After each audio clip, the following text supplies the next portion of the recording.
Today we're learning about watercolor. There are a couple of different ways to paint with watercolor. You can make a wash, or you can paint with details. The first thing you want to do is get a lot of the pigment on your brush. Here I'm making a wash. You can use this smaller palette to mix colors. Make sure that every time you go back to get a new color, you clear off your brush. If your water gets too messy, you can change it. I'm making a pinky purple. I want it to be a little bit darker, so I'm going to add a little black. Okay, this seems good. This is how you make a wash. You get a bigger brush and you simply go back and forth across your work. This is good for, say, making the sky. Watercolor is a little unpredictable. It tends to go where the water goes. For example, if you put a circle of plain water here, and then get a little red, and add it in, you can see the pigment will follow the path of the water.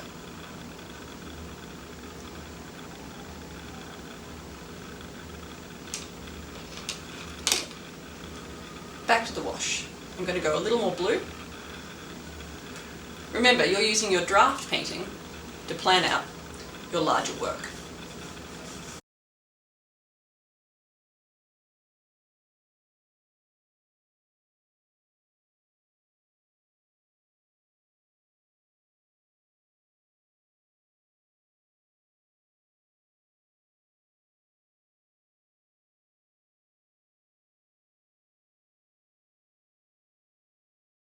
Now that our painting's dried out a little, I can add more detail.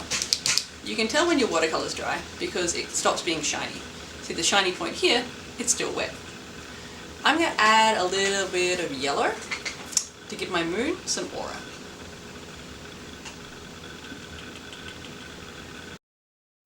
Now that this area is dried down here, I can go in with a little bit more detail for things like trees that might be in my foreground.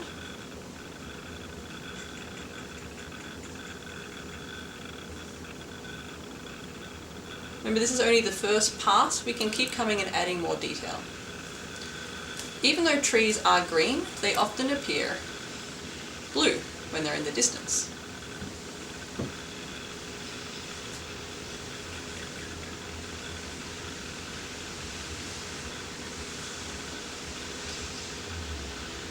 Remember, each time I go back for a different color, I'm washing off my brush. Yellow.